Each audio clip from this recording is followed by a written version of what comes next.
Peace and blessings, peace and blessings. Assalamu alaikum, shalom. Welcome, welcome, welcome, everybody. We are back. And our conversation for tonight, we're talking about the math of liberation. And we're going to be looking at Carl Stokes from Cleveland, Ohio. We're going to look at Maynard Jackson from Atlanta, Georgia, and our favorite DC man, the great, the mayor for life, Marion Barry. Oh, okay. Mm-hmm. All right. I mean, he is the brother they got on tape now. Trying to choke somebody.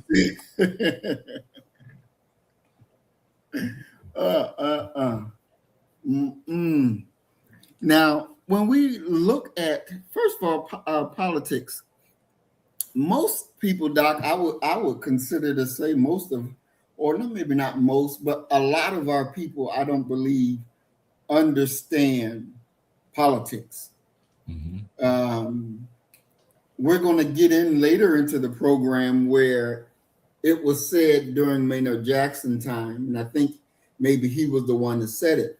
Then, after you do your street marching and all that, the only thing that you have left of a civilized time period to try to change things is politics, is voting your self-interest, And you'll still hear people to this day say, I'm not voting. I'm not getting nothing out of voting. Is it that what is it about voting that they truly don't understand, you think, Doc? We like to see a instantaneous payoff, a major bump in our personal lives. We saw that with Obama, that there seemed to be an expectation amongst Black common folk, as well as Black folk who were in leadership positions. I'm thinking especially about Cornel West and Tavis Smiley, that they would receive some payoff for delivering the Black vote. They wanted a cabinet level position once Obama got in. And I remember Minister Farrakhan weighing in on that and basically saying what we have been for Obama's campaign are like the booster rockets that you would see on the space shuttle. We got him up into the stratosphere, but there comes a time when we had to fall off and fall back to the ground because our job has been done. Our people, by and large, because we haven't been treated fairly or justly within this nation when it comes to the casting of a vote, the electing of an official, either the one that we voted for or the opponent, and then the receiving of some goods. We have always been the least tailored to population. And by being the least tailored to and considered population, it leads you to a jaded position. And I would argue that sort of sullenness that comes with not ever receiving any benefits is multiplied and replicated across economics, social, every factor and aspect of the nation. So we're not seeing a payoff from that. So what is the use in even doing that? Little do they know that although you may see negligible payoff by electing a Jasmine Crockett, by electing a Obama, you're going to receive a massive immediate payback if a person who is 100% against even your existence in this nation is elected. That's going to hit you fast and swift. So to even hold the front, you need to get people in there who are looking at the world through your lens, who have like interest as you do. Failure to do that is the equivalent of slashing your wrist. You're going to bleed out slowly, but you're going to bleed out nevertheless. And so, Doc, when we look at our three politicians that we're going to deal with tonight, Mhm. Maynard Barry and what's his name? Stokes. Carl Stokes. Carl Stokes. Would you say that they were the best of the crop at that time? What do you mean the best of the crop? Like Compared to who else? Anybody else that we had at that time? I'm not going to say that they were the best of the crop. I will say for sure, looking at a Stokes and looking at Maynard Jackson in particular, they were the ones that developed very interesting political campaigns and political machines. Both of those individuals remind me, ironically, of Richard Daley in Chicago. That this isn't a singular or one community, especially with Carl Stokes, action. That this was in many ways a multiracial push to get this man into office for some reasons. But they're the head of a machine. They benefited from a machine. And you have to remember that this is a very interesting moment. You look at the dates here, you have Stokes in 67, Maynard Jackson 74, and Marion Barry coming in 79. Look at what is happening historically during that moment. 67, you have the introduction of Black Power a couple years before in not Money, Mississippi. It lose my mind right now. I'm getting old. Where SNCC debuts Black Greenwood, Mississippi, where it's going to in many ways split the movement because white folk are going to embrace identity politics very hard. And they're dealing with feminism. They're dealing with LGBTQ. They're dealing with the anti-Vietnam War movement. And the nation is in many ways tired during that time. They're wore out from all these social movements. And you see a sort of a abandonment of American central cities by anyone who can escape it, including Black folk. So the late 60s, the early 1970s leads to a concentrated Black population in America's central cities. We were talking before we began the show about Richard Hatcher from Gary, Indiana. So you have Cleveland, you have Gary, you have Atlanta, you're going to have Newark eventually, you're going to have DC. These are, to borrow one of the phraseologies of Parliament, these are chocolate cities.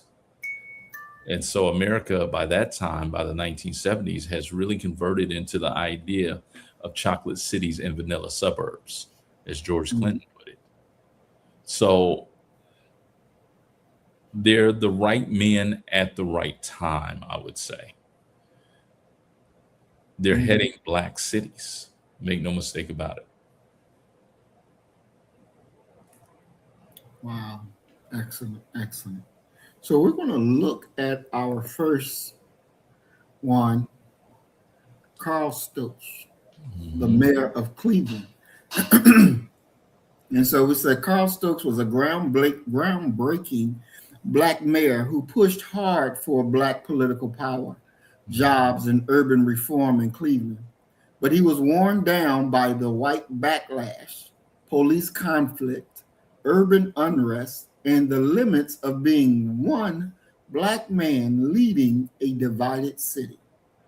Even before we get more into that part, but just thinking about it, so I would think, I don't know, but his city council was all white or majority white. They wasn't Black. I would imagine so. Yeah. Because you would have to think that the city council is going to be elected from different areas of the city. One of the things that Carl Stokes has working in his favor is that the mayoral race is going to be predicated and determined by the entire city, not just little segments of the city. But Cleveland has many, I would call them suburban areas within the city. You have Cleveland Heights, you have Shaker Heights, you have a lot of heights that are involved there. So it's not a one large metropolis, I would say. So I would imagine that that would be true of the city council. Mm. Wow. And it says, under what he did great, became one of the first Black mayors of a major U.S. city, Cleveland, 1967, symbolizing a new era of Black political power, only a few years after the Civil Rights Act. Open city hall jobs to Black people and women, breaking up a white-dominated patronage system and giving real access to city employment and influence. So with that, Doc, would you say he opened up the middle class to Black people in the city? Certainly a pathway to a middle class lifestyle, and at the very beginning, when I made an insinuation about Richard Daley, that's the exact same thing that Daley did. The Daley machine in Chicago, Daley was able to get Black, white, Polish, every immigrant group to buy into his vision because he was going to parcel out some benefits to them. And so when you're looking at a Black man seeking to do that, you're going to have, number one, horrific backlash, but also number two, Black folk are going to somewhat love you for it. And yet at the exact same time, they're going to grow to hate you as well, because you can't be, and this is the problem that Barack Hussein Obama had to deal with. He was not the president of Black America. He was the president of the United States. Carl Stokes is going to be the mayor of all of Cleveland, not just Black Cleveland. So there are going to be some issues. There's a yin and a yang, a positive and a negative in regards to what it is that he's doing. Wow.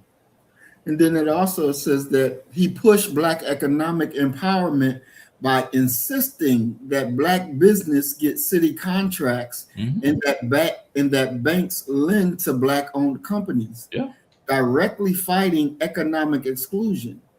And if I'm correct, I believe he was the one who told the banks, if you don't start lending to Blacks, then we're going to withdraw city funds from your bank. Quite possibly. But see, the thing is that if you put it within the proper historical context, you're dealing with a very interesting moment in time. You're post LBJ Civil Rights Act 64, you're post 65 LBJ 65 Voting Rights Act, and you're dealing with, and this is the exact same thing that Maynard Jackson is going to deal with the building of the airport in Atlanta. You're dealing with a significant thrust towards what I would call reparations for Black folk. We rarely talk about it that way, but the truth of the matter is that that's what we're really talking about, reparations. When you're looking at the late 1960s and through the early 1970s, you're looking at what amounts to as reparations. We refer to it as affirmative action.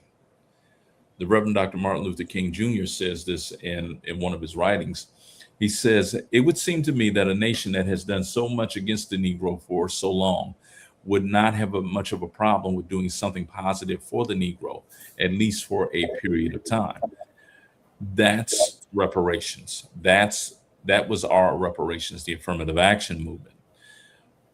However, it will be derailed within a decade's time, because our political leadership is going to stupidly allow affirmative action, the umbrella of affirmative action, to be spread, not just to cover Black folk, but to cover any group that is not white and male. So you're going to see those reparations quickly taken back from you. These guys are dealing with that. The idea that if you want a city contract, you're going to have to outsource, subcontract, whatever word you want to use, a certain amount of work.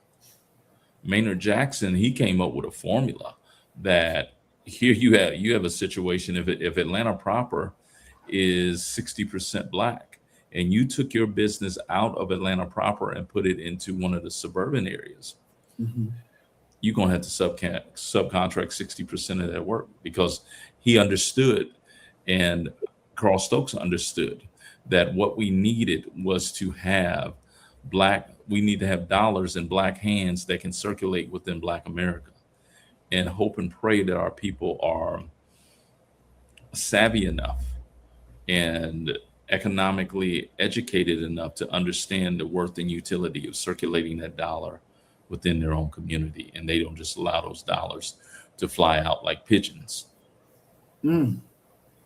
Wow, very, very interesting. And they also said that he launched the Cleveland Now program to pull in about $177 million from federal, state, local, and private sources for jobs, housing, daycare, health, and recreation in neglected Black neighborhoods. It's one thing that I hear a lot, where they say you can't have money targeting a specific neighborhood. You can't have money targeting a Black neighborhood. You have to have it targeting all neighborhoods that are low down, that are not in good repair. But it seems from this program that he targeted Black neighborhoods. But once again, that's a different time. That's a you're dealing with a moment where parts of America are very leftist and are having very heartfelt conversations about racial inequality and the need for justice, restorative justice.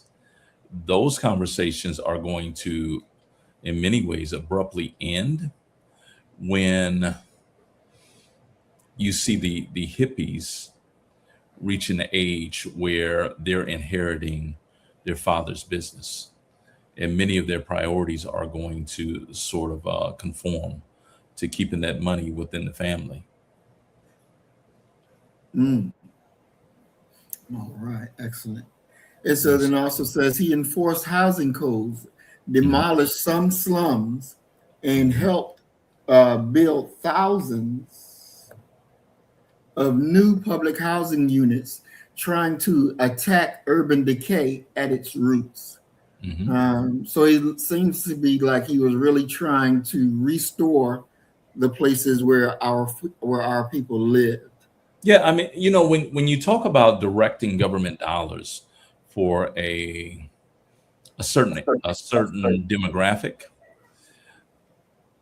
I don't think that you would be able to do that on the Black tip, if you know what I mean. But I do believe that you could really concentrate those dollars on slum areas, on impoverished areas, these sort of I don't know what they call them, the empowerment zones and what have you. I think that you could do it that way then, as well as now.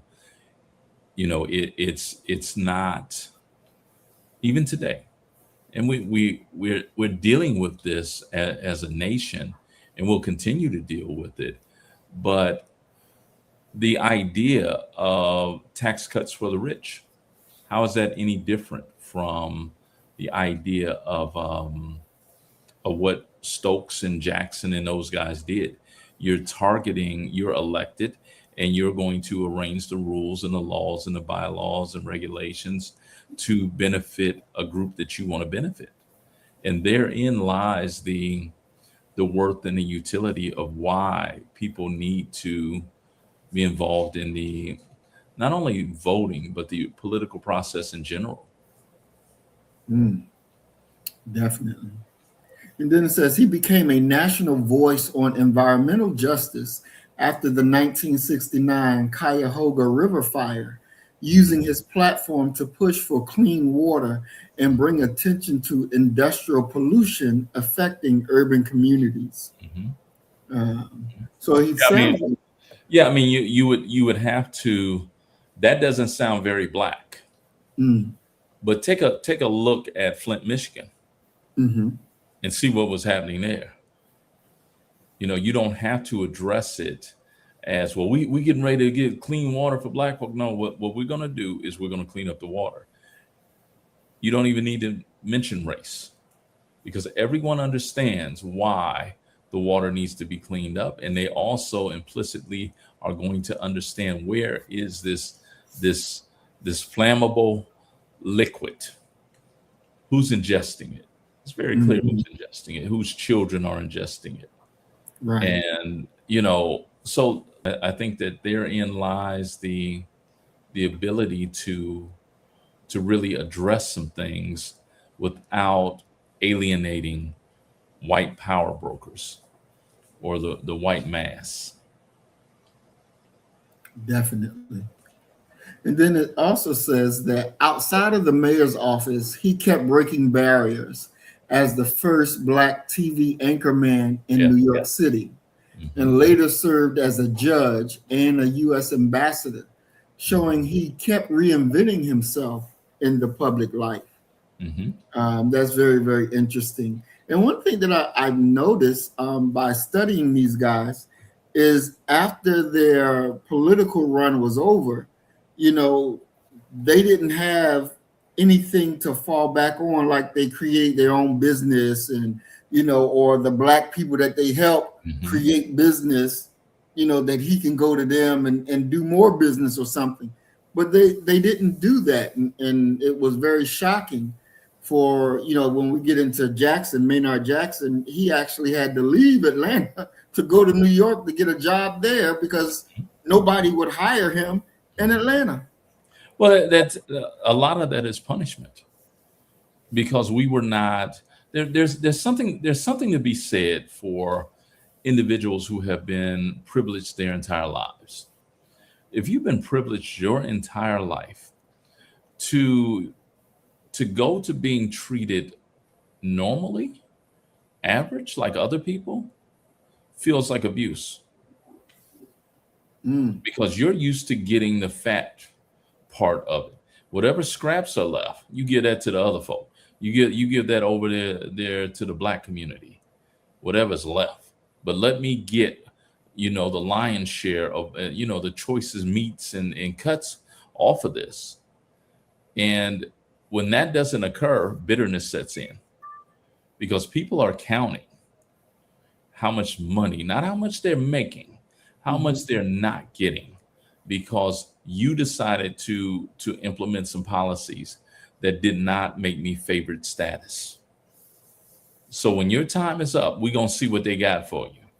All these people that you worked to uplift, let's see what they got for you. Because if they don't have the ability to take care of you, look here, bro, we're going to show you. And there is a way, let's be very clear. There's a way of freezing you out. And there's also something that there's a lot that can be said for the idea of the very people that you helped going off to another game, because now somebody else is in power and they're over there trying to curry favor with them. And if you can read the room, you recognize that, Mayor Jackson, he up out of here, and you hear people saying, well, we're getting ready to do him in. So if you want to curry favor with the new power brokers, you're going to join on and deal with that as well. Wow. That's something. That is really something. And so we're going to look at some of the issues he faced. He inherited a city already in economic decline, with industry leaving, a shrinking tax base, and deep segregation, which made his goals hard to fund and to sustain. He tried to balance the conservative white interests and the demands of the Black community. Mhm. But both sides often felt he was giving too much to the other side. There, Doc, there's no win-win in that, is it? You're None. either one or the other. None. You can't serve two masters. And for a black elected official, if you don't alienate in a major way and work towards uplifting Black folk, once again, it's the Obama phenomenon where Black folk behaved as if Barack and Michelle was going to be down at the White House handing out $1,000 checks to them. When that didn't happen, they're upset. And when they see you meeting with white folk who they know have done them in historically, they're going to say, look, there you go, right there. There you go. And on the other hand, you have white folk who are used to getting the lion's share of everything, who are pissed because you might just be siphoning off 10 to 15% of the city budget to uplift a slum or what have you. That's going to piss them off. And it's just what it is. It's the nature of what you signed up for. And there is no win-win because you're not going to be reelected because it takes dollars to be elected. So those who have the money are not going to give you that money. That's number one. Second thing that you're going to have to deal with, and that's the rich white folk. Second part you got to deal with is Black folk who are going to say, well, I went out and voted last time, and what'd I get? I ain't getting nothing. I ain't going down there again. What you think? I'm some type of fool? Mm-hmm. So you're a doomed man. You're a doomed man. Regardless of what you do, what you say, it's not going to work out in your favor.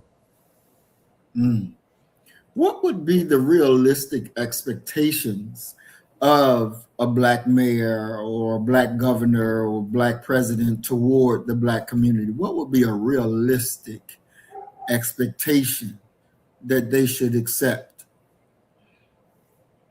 That he removes the barriers that have been constructed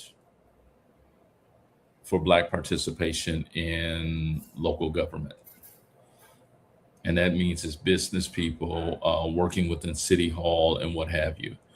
To remove the more prominent obstructions to Black folks' participation would be a hell of a thing. Now, the problem with that is quite simply, they got to bring something to the equation as well. They have to bring skills and qualifications and capabilities. And if they don't have that, there's nothing realistically that he can do.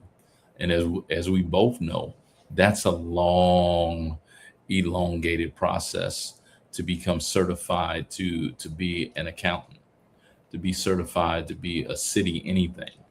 It takes a while for you to get those. You don't just grab someone off of the street and make them a city manager. They need to know how things work. Otherwise, you're dooming yourself because whatever department they're put in charge of is not going to work efficiently and not going to serve the interest of the people. And how do you get those qualifications? How do you get that experience? You get it because you've been working for previous administrations. So I would argue that removing the more obvious and significant barriers would be something that's realistic. The idea of them just hiring you because you're Black, that's when you're raising your expectations to a point where you're going to be disappointed. Wow. So a big thing happened during his term as mayor. In 1968, the Glenville shootout between Black nationalists and the police led to days of rioting, deaths of 6 Black people and 3 white officers, and massive property damage. Mm-hmm. After credible reports of racist retaliation by police, he made the controversial decision to pull white officers out of the Glenville neighborhood, which enraged much of the police force and many white residents. Mm-hmm. Funding for the Cleveland Now became tainted when it was discovered that some weapons used by the Black nationalist group in Glenville had been bought with the grant money connected to that program, Mm-hmm. undercutting white support for his anti-poverty agenda. Mm-hmm. So that was a major thing to tell white police officers, y'all cannot go in to that neighborhood. Mm-hmm. That to me, that took some guts. Well, it takes guts, but it also raises this very interesting question: whose side are you on? Mm. Whose side are you on? Because you can't be on both sides. So whose side are you on? Mm. Are you on a side of law and order? Are you on the side of the city, or are you on that other side? Because in many ways, if you want to stretch what happened there to its breaking point, you could forge an argument, a very savvy argument, if you have people who want to believe that Carl Stokes was behind that, or had some knowledge about it. You could stretch it to say, well, this is what they did. They gave grant money, and they understood that grant money would be utilized to buy weapons that would be used against our law enforcement officers. So our government dollars were utilized to harm and shoot police officers. I didn't vote for that. Ain't that one of their political phraseologies? I didn't vote for that.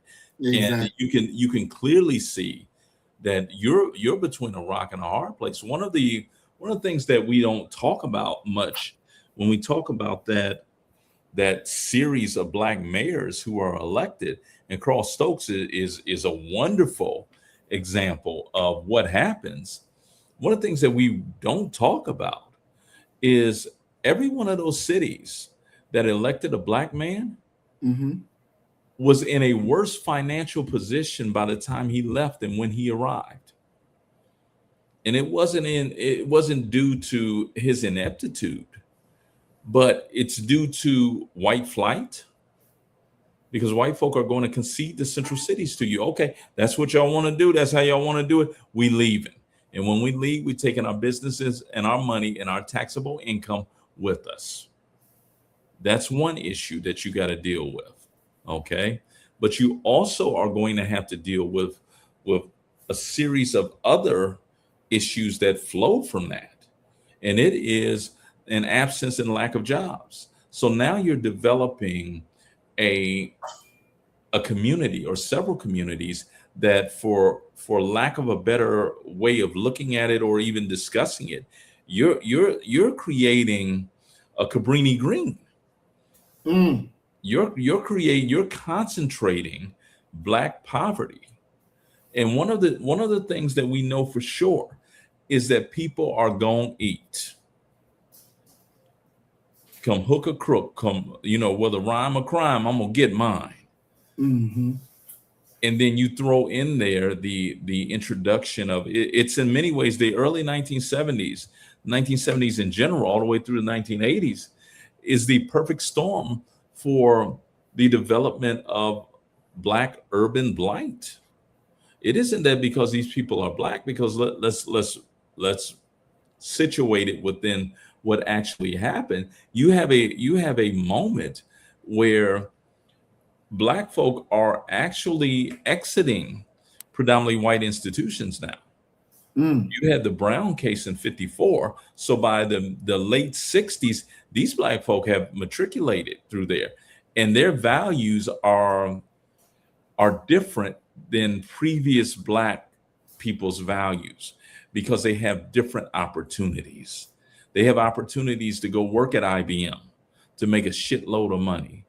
And the idea of buying back the hood, that didn't cross our minds back then. Right. What we're looking at doing is integrating out there in the woodlands, integrating somewhere with the oaks, Running Deer Lane, something like that. We're not looking at buying back the hood. We're trying to escape it. So you have a sensible Black rising middle class that are going to try to leave their roots, and they do leave their roots. Who does that leave behind? Their family members who are the hardcore unemployables. You leave back recreational drug use. And then let's not forget that a big part of Vietnam, a big part of funk, I'm a big Parliament guy, okay, is drugs. So you're dealing with the introduction and the advent of IV drug use within Black America. You're dealing with the introduction of what they referred to initially as GRIDS, gay-related immune deficiency syndrome. And those early discussions were that this was God's judgment and only gay people could get it. You only got it through gay sex. And here our community is struggling, highly addicted to drugs, nowhere to turn. And so the HIV or AIDS thing is going to hit us full bloom, full force. So, and then to make, and if you look at Hatcher and Gary, you look at Stokes in Cleveland, these are Rust Belt cities. So when the steel industry takes an economic downturn, what are you going to do? Your tax base is going to dwindle, and the white folk who have sizable money that could be taxed, they've left. And of course, by 1980, we're going to have Reaganomics. Now, Doc, I want to ask you, because you just sparked my mind when you said that about the industries. America currently is at war, and they don't have no new ships. Because our industry-based business are gone, shipbuilding, they used to build ships down here and up here in Philly, and it's gone now.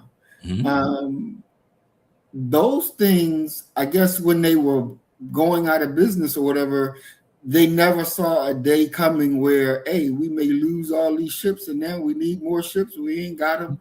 No, but I think that if you frame it correctly, you're not talking. See, you're speaking about the steel industry and shipbuilding and all these other things that are outgrowths of steel, as if these are nationalized industries, and they're not. So the idea that they've gone out of business is not true.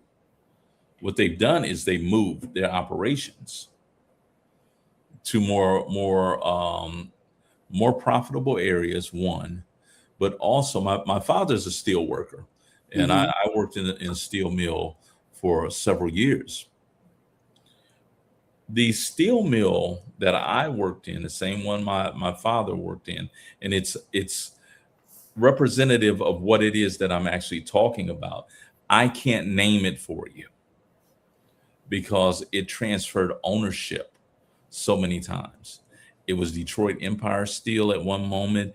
It was Armco when I was there. So there's changes in ownership and things like that going on. But these people are actually, right now, that mill makes 10 times the amount of steel that it made when I was there. Okay, 10 times. Now, if you hear that it's making 10 times the amount of steel, your mind would immediately go to what? It hired 10 times the amount of men.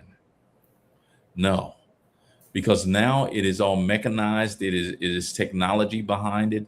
They employ less than 10% of the same amount of people, and they're 10 times more productive. Now, is that progress? There's an argument that there's progress, but is that, what is that? Because who's going to purchase your goods once you produce them? That's an issue. That's a major issue. So it's we can't look at it as if these are nationalized industries and the government shut them down. No, these are private companies that have made alterations to stay quote unquote competitive. And sometimes the most competitive thing you can do is send it overseas, or quite possibly allow somebody else to buy it out. And we saw that recently with, I want to say it was a Japanese company that was buying one of the mills, and it turned into a very big thing because people are saying quite simply, what is it that happens if we need steel? And they decide that they're not going to produce it. Mm.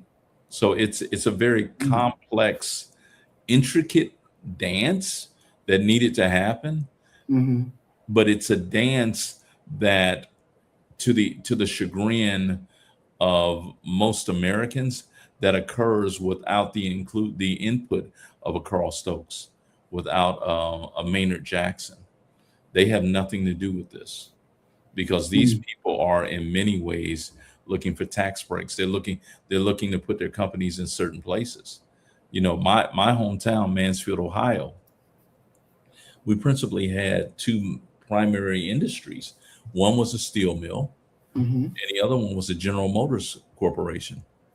The steel mill is basically, it's still up and running, but it's not hiring the same amount of people. And General Motors shut down, Mm.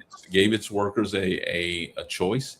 Either you can move to a new plant, or you can take this buyout.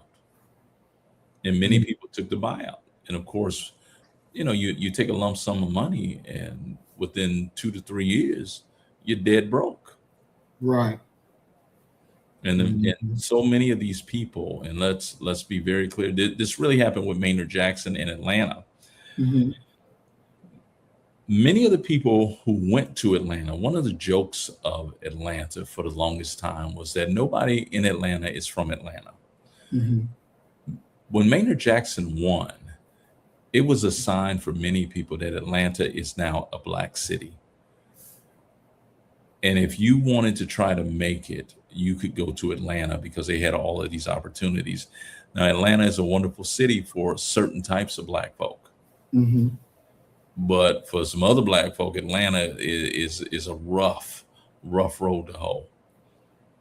And that's a very difficult thing for our people to understand. So on the one hand, Maynard Jackson or Carl Stokes would be having a dwindling tax base, Mm-hmm. and yet at the exact same time, their social services bill is going to skyrocket, because you have people who are coming there who are who are system intensive. They're going to get on public assistance. They're going to get on welfare. They're going to get on Section 8. They're going to get on WIC. Where's that money coming from? Mm. In so many American cities, I'm in Houston. Houston is going through this right now. There is a humongous influx of people coming to Houston every single week. And it's been happening like this for decades, apparently. We've somehow became the surprise destination for spring break for black folk this year. Mm. For some reason, we ain't got no beach or nothing here.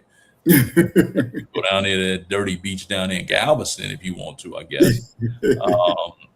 But these people who are coming here,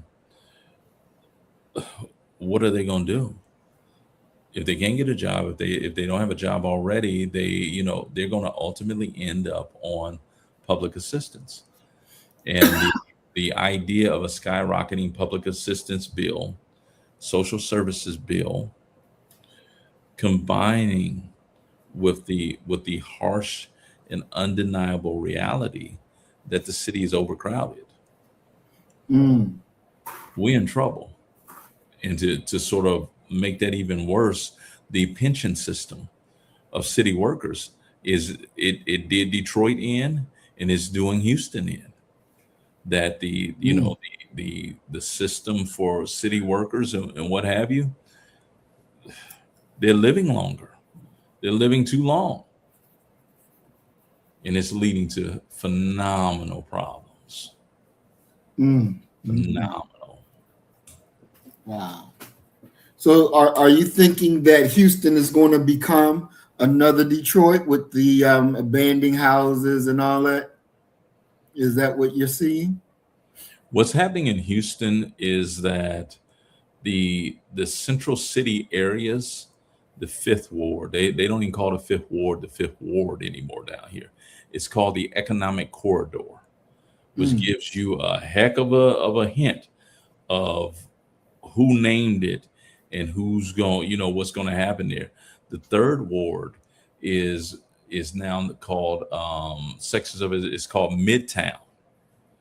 Okay, it's no longer Freedmanstown. It's Mm. Midtown.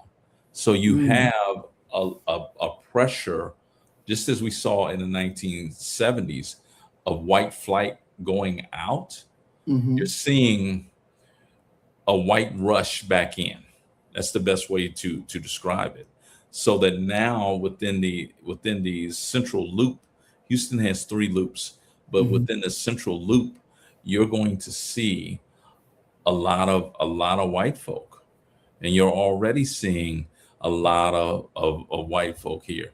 The white folk have gentrified Houston. Mm. Okay, so now they don't have to really deal with you. They are pushing you out, and black folk don't have the money to largely stay. Some of them don't. Many of them have made the strategic decision for whatever reason, their own personal preference or what have you. They're going to Sugarland, they're going to Pearland, they're going to these suburban areas and kind of conceding a lot of the central cities to um, more wealthy and gentrifying white folk. There are like River Oaks. There's some areas here where it's millionaires row, Mm. but you would be undone to see that these are within the city. They're not outside the city like many people would think. They're in Wow. the city. And so everything that, I mean, it could be a very nice life where you could find yourself situated in a position where you're 20 minutes away from Reliance Stadium where the Houston Texans play. And at the same time, you're only 10 minutes away from the Toyota Center where the Rockets play. Mm. And it's maybe a 3 minute, 4 minute walk from the Toyota Center to Minute Maid Park where the Houston Astros play. So if you have the money, you would be able to get a place there, somewhere in that arena, and literally not even need a car anymore because now they Mhm. had a metro rail. There are parts of Houston especially Midtown, that if Mhm. you didn't know any better, you'd swear you were in San Francisco or somewhere without Oh. the huge homeless population. Because Houston does a very, very, very, very good job of tucking the homeless away. Mm. Doc, I was thinking at one time we had doctors, teachers, lawyers, all of us in the same neighborhood. Uh-huh. But then they moved out of the neighborhood. I mean, What? that's the benefit of racial segregation that we But didn't recognize. but isn't that the genesis of the communities breaking apart? Yeah, yeah. I mean, there's no analysis needed there. Just yeah, because you have to think that the teacher who's been to school, got a degree, and what have you, she or he didn't live on the same street as maybe the sanitation worker, Mm. but that teacher had a vested interest in the sanitation worker's children because they were her students. And the sanitation worker had a vested interest in the teacher because he or she was their child's teacher. Same thing with the doctor. It's a circulation of resources. It's a mutual reliance upon different things. But the idea of being exposed to white educational institutions and being exposed to the way they do things is something to behold, because we learn that the most lucrative and most important thing that you will ever purchase in your life is a home. So when we come out of PWIs, we have in our minds now, I got to buy a home and it's going to grow in interest. It's going to do boom, boom, boom, boom, boom. Never do we factor in what that's going to do within our community. Mm. So there you go. Wow. So we actually did it to ourselves. We shot ourselves in the damn foot because we wanted to be closer to the enemy.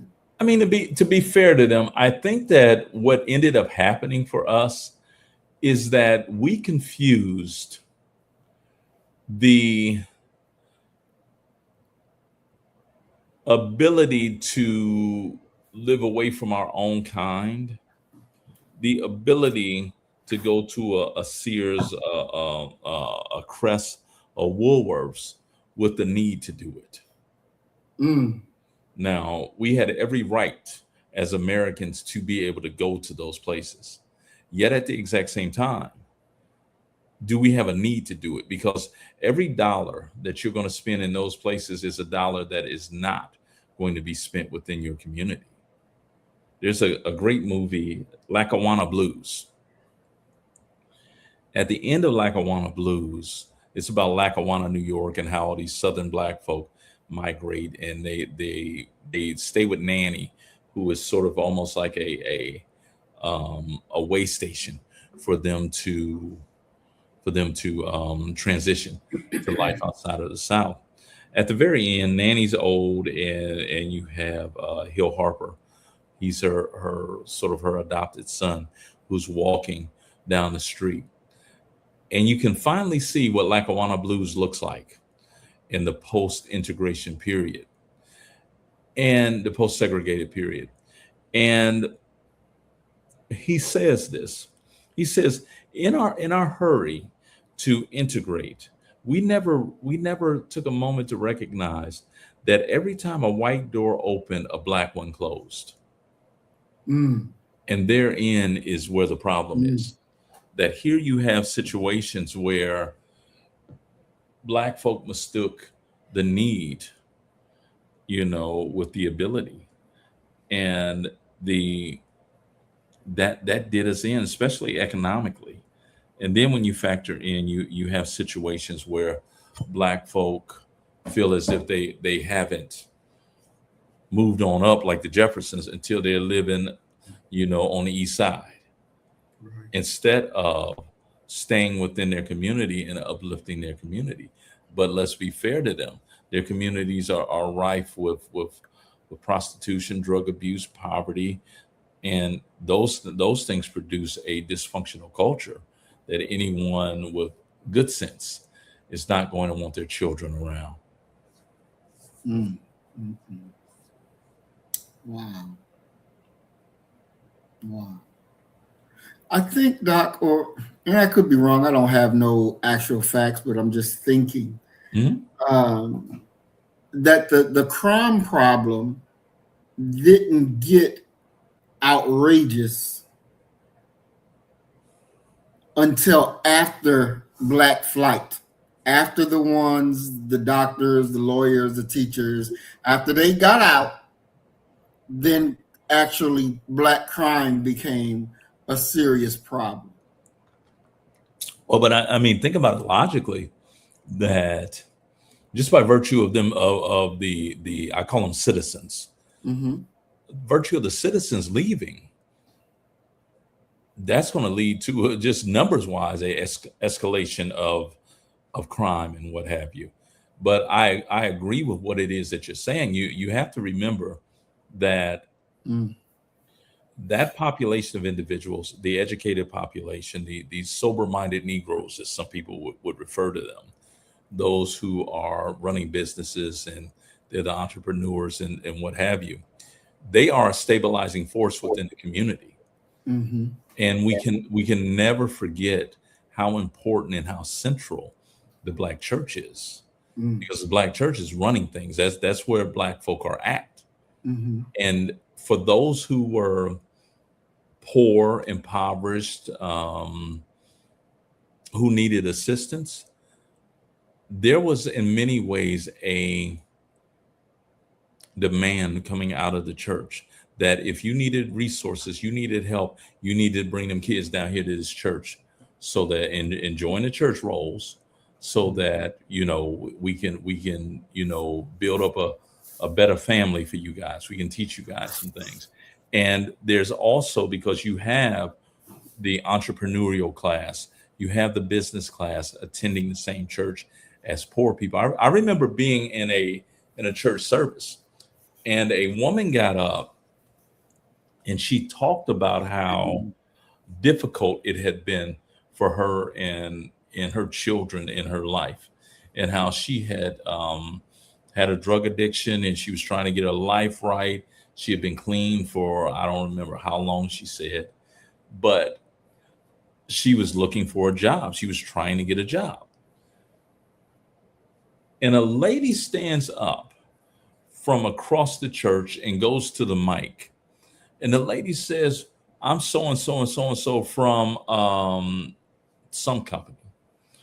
And she says, "And I recognized you from the moment that you stood up. You came down to our company and you filled out a job application." And the lady says, "Yeah, yeah, I did." She says, "Well, on Monday morning at about 9:00 a.m., you're going to get a call from me. I'm going to hire you." So you have that working. And let's be very clear. How many people do we know who got their jobs based upon knowing someone? Okay. You Yeah. got your job based upon knowing someone. So Yeah. if you separate that to use modern colloquialism, if you separate that plug from what it is that you need, you can't contact the plug, there's no hope.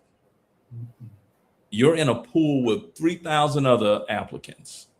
So in many ways, the removal, I'm not going to call it removal, the decision of the Black middle class to go and try something different and to have that movement be encouraged by their families, Mm-hmm. served as a detriment to our community, a Mm. significant detriment. Mm. Mm. Wow. We did it to our damn selves. Mm. Mm. Mm. So we're going to look at how the problems that he had, did the problems overtake him, or did he beat them? The Glenville uprising and the backlash that followed punctured the early hope around his election. White business and political elites who once backed him grew hostile or even cautious. The police, already resisted to reform, became openly antagonistic after he tried to change their culture and after his Glenville decision, limiting his ability to control street level behavior. Doc, should he have just fired the police chief and whoever the hell else that's giving him backup? Why is it? And this is the thing that pisses me off, right? Why is it when Black people get into office, they want to be so goddamn moral and just and right to the same damn demons that was crucifying your Black ass just yesterday? Now you want to be the morally right. Oh, I don't want to do that to them because it's wrong. Fuck that. Do it to their ass. But what are the consequences of doing it to them?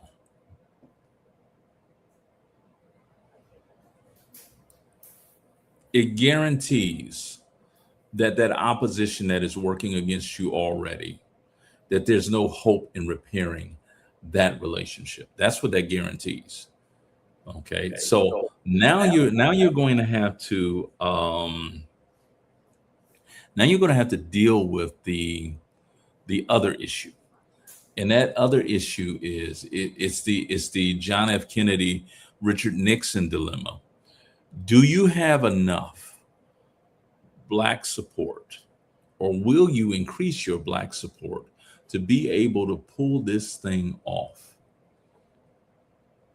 by raising the temperature of your opponents against you? That's what it comes down to.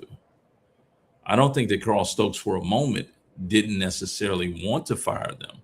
I think that what Carl Stokes did was say, can we hold this together a little bit? And we could probably deal with this during the next administration. It's a political decision. It's a political play. The problem with that political play, and I'm sure that you will agree with this, is quite simply, there ain't nothing that you can say or do that's going to cause these people to fall in line and support you. After they reach a point where they say they're done, there's nothing he should have went ahead and fired them, and then went before the Black community and said, look, I'm your man. They step out of line, I'm going to smack them down. Mm-hmm. And said it in a Jasmine Crockett voice, Mm-hmm. with some other slick, words involved in it. Maybe then you can rally more of the Black vote to come out. I think it was a political decision. Wow. And I think by us not making the right decisions on stuff like that, we lose each and every time. And the losses, Doc, get bigger and bigger. Mm-hmm. I mean, accountability has to come in some place. Like just look at what Christine Williams saying. Most Black churches in Houston, Texas are, she got the crying symbol. Most of these churches are greedy for money and do very little for the community where these churches are. Very few Black churches are really helping. So it goes back, Doc, to responsibility. Do the church have a responsibility for the community that it's in? Or do the church only have responsibility to those tithes paying members? Where is the responsibility? I'm measuring my words in saying this. The moral argument is that the church has responsibility for the community. Mm-hmm. In the real world, the church does not even have responsibility for its dues paying members.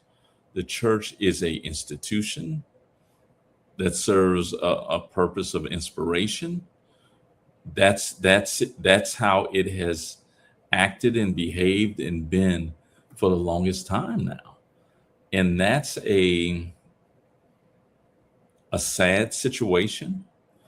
However, the position of the Black church that we hope for, that we think that this is the Black church at its best,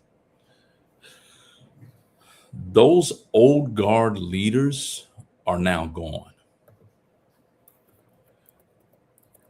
The church is now fully a business. I have a cousin, my cousin Tasha. She's married to a pastor. They have a church as well.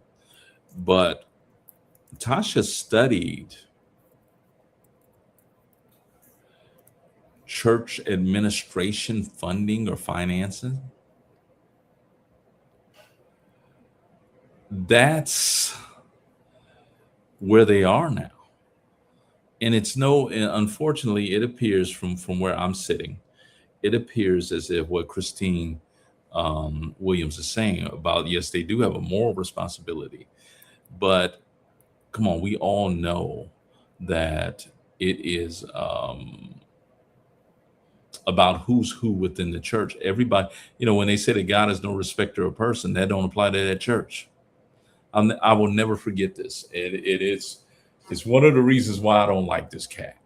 Ralph Douglas West, Ralph Douglas West Jr., Church Without Walls. Pastor West is cool with me. Okay, one of the greatest preachers that I've ever heard. But his son, I was at the gym working out, and a guy that looks exactly like Pastor West walked by. And I mean, he looked exactly like him. So much that I said, anybody ever told you that you look like Pastor West? And he looked at me and he says, yeah, a lot of people tell me that. He said, I'm Pastor Ralph Douglas West. I was like, oh, okay, and it's the Church Without Walls, 5-6 services, major church services, and how you look at somebody and you can say, oh yeah, they was raised around some Negras. Okay, Pastor West is one of those type of cats. Okay, so much that when the doors of the church is open, you ain't supposed to be walking. These people ignored Pastor West one Sunday. He said, "So y'all gonna just do what y'all want to do, huh? Okay, you gonna just keep on walking? Okay, well look. I hope you get in an accident when you get in the parking lot in your car." I was like, "Oh no!" But so I see him at the gym, and we're chopping it up. We have a brief conversation, no more than 3-4 minutes. His son comes, who, if you want to you want to see something incredible, type his son's name into the search engine. But his son comes over to get his daddy, and this is what he said. Hey, it's some people over here. I want you to meet some important people. I have never forgotten that. Okay. And it sticks with me to the point. I'm a Taurus. So if you cross me, we done. Okay. So it stuck with me to the point that if I go into the Church Without Walls and his son was preaching, I would get up and leave. He can't preach, number one. And number two, he can't, I don't like him. So that's like 3 strikes. Even though y'all probably think y'all only heard 2, that's actually 3 strikes. Okay. So the idea of the church being this neutral, community-based entity, it ain't been that way for probably at least 30 years, if not 40. It's no longer that. And a part of that is that who holds the pastor's feet to the fire in regards to helping the community? He's going off to some theological seminary. They didn't have a course on uplifting the Black community or social responsibility or even an ethics course, probably, considering how some of these cats act. So that's an issue. Do they have responsibility? Yeah, they got one, a moral one. But do they do it and do they honor it? No. And Doc, when we look at these politicians, are they heroes or are they warriors? How would you? Heroes or warriors? Yeah, let's deal with Carl first. Is he a hero or is he a warrior? You're saying warrior? Yes. I would say he's a warrior. I don't see him as a hero. Because ultimately, at the end of the day, the hero survives and the hero accomplishes his goals. He's not, he would, to use Hollywood movies, he's not a Marvel superhero. He would be more like, let's say,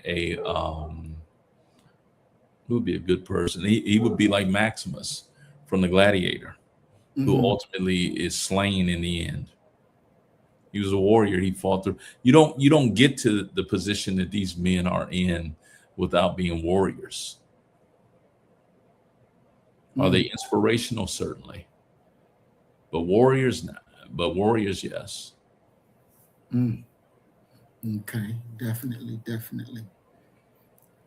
Christine said, wasn't Pastor West's son out there doing sexual activity that has brought a scandal in the church community?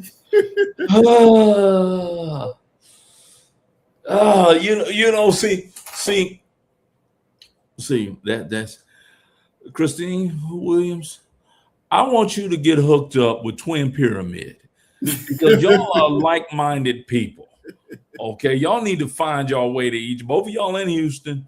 Y'all need, he left me out during the power outage. Okay, damn near sent me pictures of him eating turkey legs from the turkey leg hut, which he refused to get me any. And now you done brought up. Now I what did I say? I said if you Google his name, some things would come up. That was as far as I was willing to go with the situation. That was the third strike right there. We're gonna be honest. I didn't want to put the third one out there. Yeah, I have no reason to believe that the reports are wrong. But yeah, he was out there dirty macking. Yeah, he was out there dirty macking. He was doing it and wound up the lady that he gave the disease to. Oh my God. She was slick because she taped him on the phone apparently of him saying that yeah I knew I had it and I gave it to I got it from my baby mama. She gave it to me. Yeah, and she got some money behind that. Yeah, all you gotta do is type in Ralph Douglas West Jr. and and there, yeah, and she got more than she didn't get no couple $1,000s either. She got some money behind that. Yeah. So now, Miss Williams, you understand what the third strike was. I didn't want to say what the third strike was, but yeah, she successfully sued him. All you do is type, go to Google. It'll pop up. It'll pop up. Making the church look bad. I said and then that name, Ralph Douglas, was named after his daddy. You just kind of like, oh, bruh. Wow. So, yeah, that is true. From what the papers say, from what the courts have said, that is true. All right, we're going to watch a real quick video on Carl, and we'll be right back. Let's see.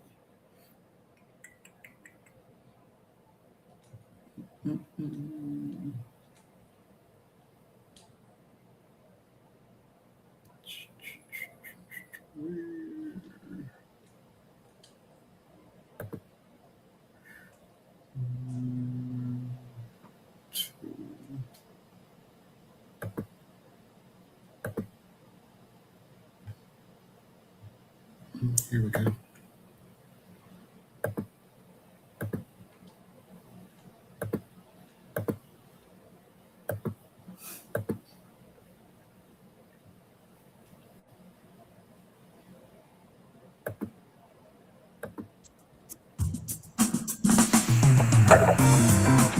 The city was in transition. And how do you transition out of what appeared to be more glory days? As a Rust Belt city, Cleveland was in decline. I started out with a mother who had only a fourth grade education, but my mom always kept telling us, if you get an education, you can make it in this country. Their chief tool was education. Remember that Carl was a high school dropout. And he was a street tough guy. He was a street smart guy. But he did his GRE, and then he made his way through law school. And it was that educational background that made it for him. His sights were always on politics and being involved in politics. So his first run for office was a state legislature. He won. He was the first Black Democrat to be in the state legislature. He was very outgoing. He was very charismatic. He was very people-oriented. And he wasn't fearful of going out and talking to people and challenging the status quo. Don't vote for me because I'm a Negro. But God knows, don't vote against me because I'm a Negro.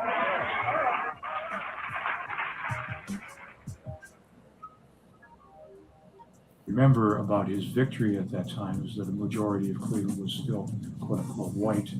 African Americans were not yet a majority. Cleveland became front page news. And that front page, this is before anything that we're dealing with now in the world of social media. And this is globally important news that goes out. I have no ambitions for office higher than mayor. I wanted to be mayor because I felt I understood some of the problems that afflict us in the central city. The public responded to him favorably in the beginning, but they also gave him this aura that he needed to be the savior.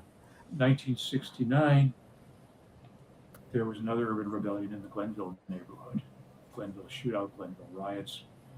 Carl was able to bring peace to the streets by removing all the white policemen and patrolling the streets with Black leaders and the remaining number of African-American cops.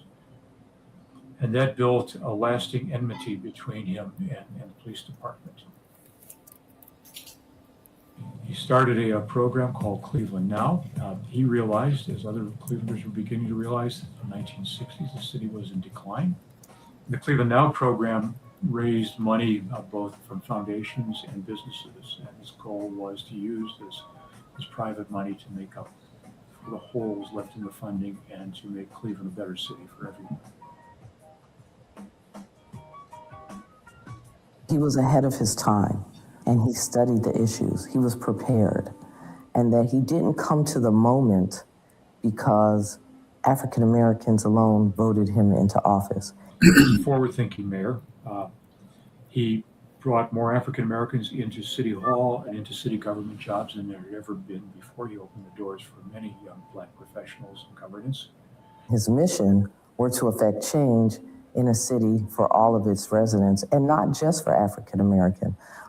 But he also stressed that he was not going to run from making changes that affected African Americans who were decades behind in this city. He and his brother were major figures in American history, and that they came out of and succeeded perhaps because they were born in this city is a measure of the potential this city has. I want to stay in Cleveland. I want to try to be a mayor. I want to try to come to grips and to make some substantive impact on those pervasive, grievous problems that we have. I know that's going to take a long time, a lot of resources, and a willingness on the part of whomever is at the head of the city to not pander to political expediency. I'm willing to do that, and I'm going to stay there as long as they let me stay.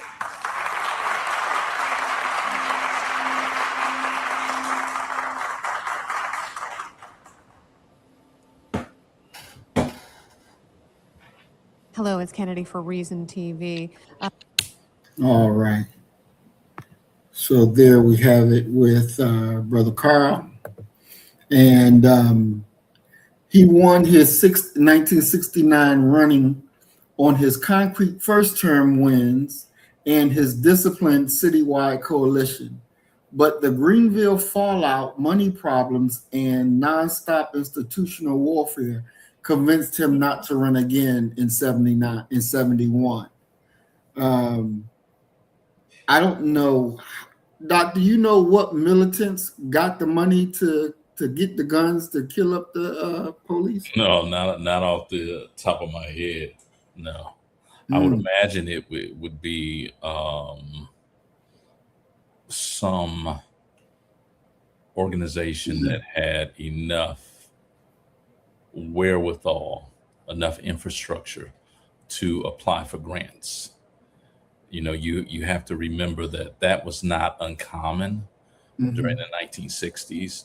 The Black Panther Party for Self-Defense's school, it was heavily reliant upon government dollars, upon grants.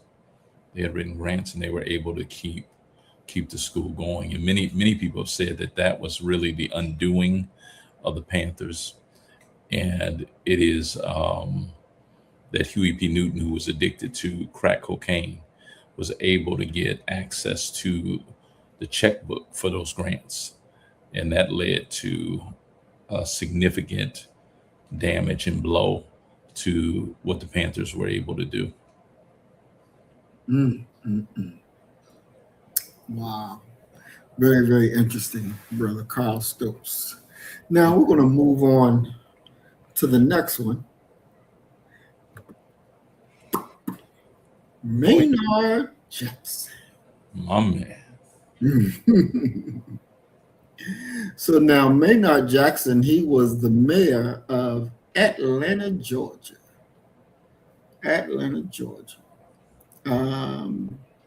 Let's see.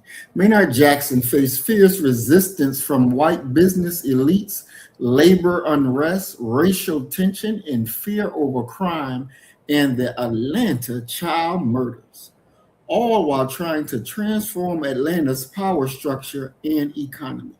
So I believe that he was the only mayor that had a mass killing of Black children, correctly? Yep. And so that was a big, I could imagine, that would have to be a big weight on his chest. Can you imagine? Because, when he goes in, it was racial, without a doubt. Maynard Jackson's opponent, I remember this very well from documentaries. Maynard Jackson's opponent ran on a slogan of Atlanta is too young to die. Clearly, the insinuation was if you elect this Black man, he's going to kill Atlanta. And in many ways, Atlanta is able to achieve some things that are, it's almost unconscionable. On the one hand, Atlanta is the best place for Black folk to live. Black folk were making more money per capita in Atlanta during his administration than anywhere else in the nation. Yet at the exact same time, Atlanta became the murder capital of America. Tale of two cities, both of them Black. Wow. Very, very, very interesting. So some of the things that Maynard Jackson had problems that he faced as mayor, he demanded that minority and women-owned firms get a major share of city contracts, often cited as 25 to 30% targeted instead of roughly 1% that they had been getting. So that's a very big increase to take it from 1 to 30% of government contracts, city contracts. Affirmative action, reparations. Atlanta's white business establishment charged his set-aside policies were illegal, resisted airports' contracting demands, and effectively blackballed him from local legal work after his second term. His emphasis on affirmative action and neighborhood participation produced a rift with parts of the white business community and some established political actors who felt he was moving too far, too fast, and being too Black. Yeah, I mean, you have to remember that they have a monopoly upon those businesses and those business contracts. But when Maynard Jackson was elected, you see a lot of white business people throw kind of a hissy fit, and they move their business interests outside of Atlanta proper. So that money is, Maynard Jackson's administration is saying, no, this money needs to be utilized to uplift Atlanta. You left Atlanta. So if you want this contract, you're going to have to subcontract such a percentage out of a major percentage out of this contract. And either you do it and get the contract or you don't. And once again, they're focused upon how much money they're losing versus what they're actually earning by receiving this government contract to work to build the Atlanta airport. So yeah, he's in a rough situation. So here you have a man who is battling about hundreds of millions of dollars dealing with the idea of affirmative action and set-asides and what have you. And Atlanta is filled with slums and squalor. So much that Maynard Jackson actually does this sort of publicity thing where on one hand, he fights Muhammad Ali in a charity boxing match. But on the other hand, he goes to stay with a family in the projects.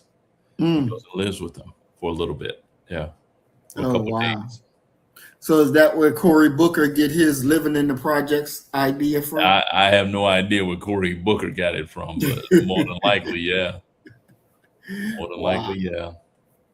Now, it also says that in 1977, sanitation workers and municipal employees went on strike for higher wages. Jackson refused to yield and fired over 900 striking workers and hired replacements, which created deep anger among many Black workers and unions. So, we had a similar thing up here in Philly where the sanitation workers went on strike and trash was backed up and looking very ugly. And it's like, go to work or you're going to lose your job. Yeah, but see that they're in those moments right there. That's where the rubber meets the road, to be honest with you, because now you need to show and prove. Are you the mayor of Atlanta or the mayor of Black folks in Atlanta? Do you buckle and do you go ahead and just say, okay, well, look, y'all got me. I'm gonna have to work with you, or do you look at the numbers, because that's what's driving this more than likely, and have the courage to come out and tell Black folk, listen, we don't have the money, we can't pay you. Which do you do? And for Jackson, it's once again it's why the building of the airport, subcontracting, all of that work means so much. Because with white flight occurring especially from the business class, they've taken their taxable dollars with them. And so you have all these Black folk flooding Atlanta who are system intensive, and you got less money to balance the budget. And here you had sanitation workers striking. What are you going to do? And he stood strong. I'd have fired their ass my damn self too. I really don't like unions myself personally. Okay. I had worked a job, or I was about to work a job, and they had a union, and so they would force you that you don't have a choice. You got to be a part of the union, and you got to pay the dues and do all this stuff, and it's like, I don't want to be a part of no union, but they made you to be a part of the union. It was part of their agreement that any new employee has to be a part of the union. But then when the union go on strike, they can't even afford to pay the people enough to stay on strike. So what the hell is all the money going to in the first place then? Administrative costs, brother.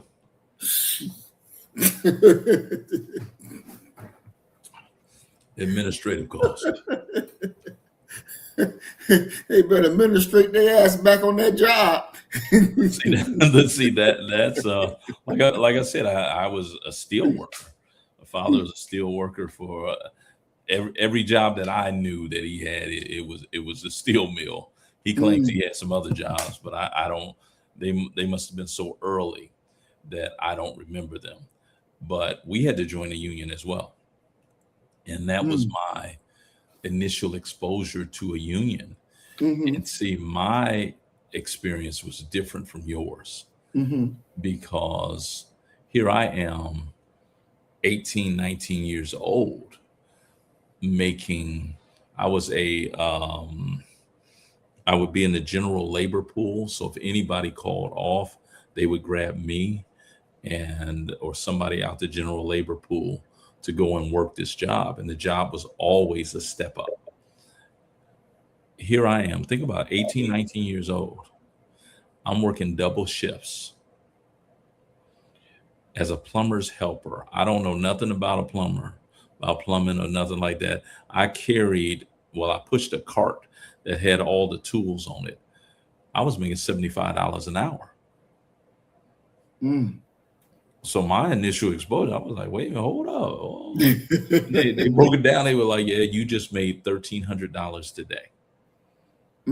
Take a young person who has never really had a job before, and you give them $1,300 for one day's worth of work.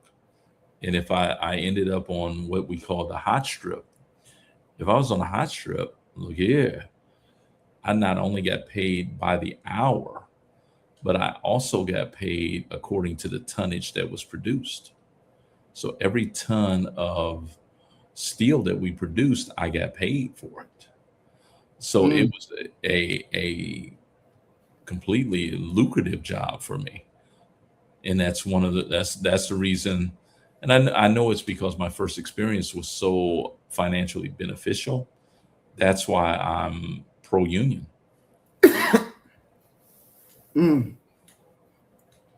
Interesting.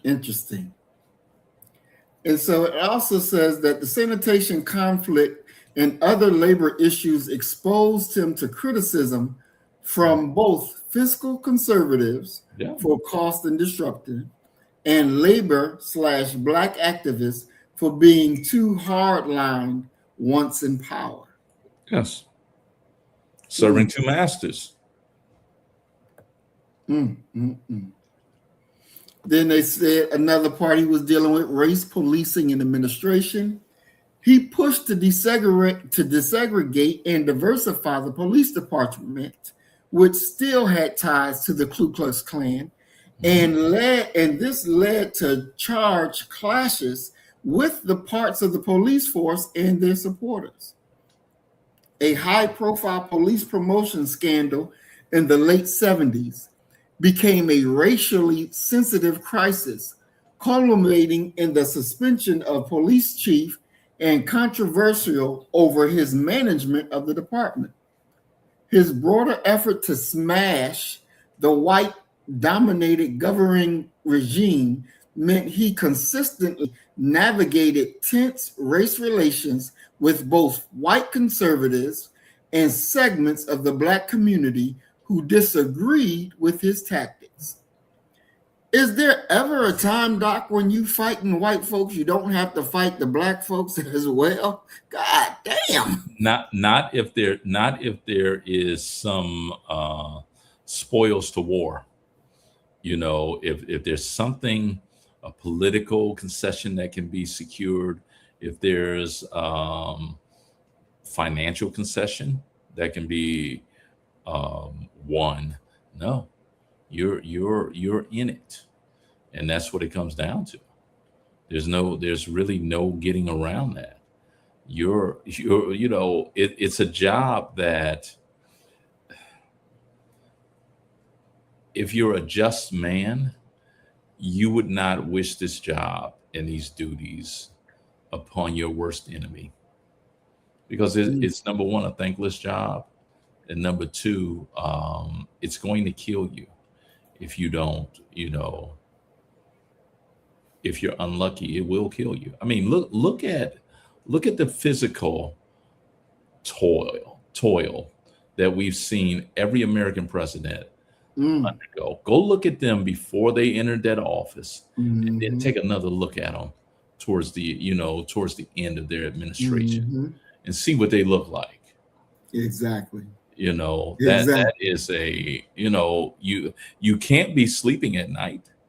You No. can't. There's nothing but problem after problem after problem, and then there's going to be some more problems on top of those problems, and that's kind of becomes your lot in life by having those types of positions, and it really, and this is sort of one of my running things that I say and I think, what type of ego could you have that would make you want that job?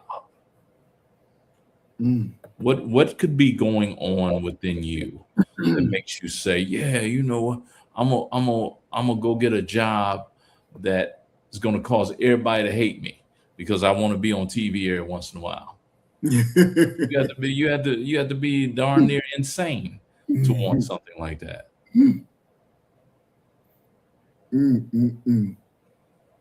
We're going to watch this short clip of the beginning of talking about Maynard Jackson, and I found it to be very, very interesting.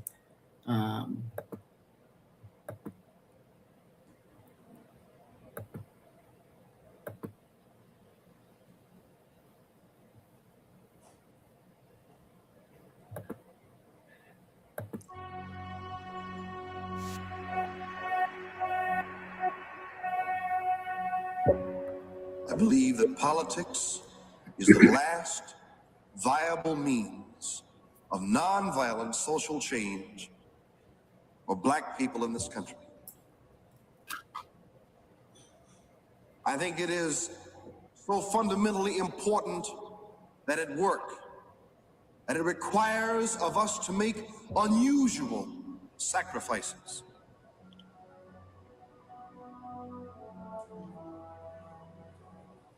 I want to stop it right there, Doc, and just pause it for a second, because I think as far as Maynard is concerned, he just answered the question that you asked about why would you want to be mayor.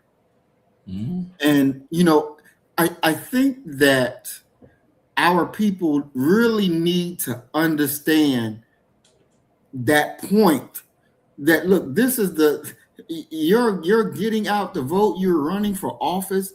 This is the last stage of your peaceful protest. This is it. This is it. This is it. And this is something that I believe we miss because it's never taught like this. It's never taught like this. And I think it really needs to be taught like this so that the people can get a better understanding of what this thing really is. Now, Doc, besides us, you know, having our own schools and having our own curriculums to have that taught, where else should this be taught at? Within the homes, within barbershops, within beauty shops. One of the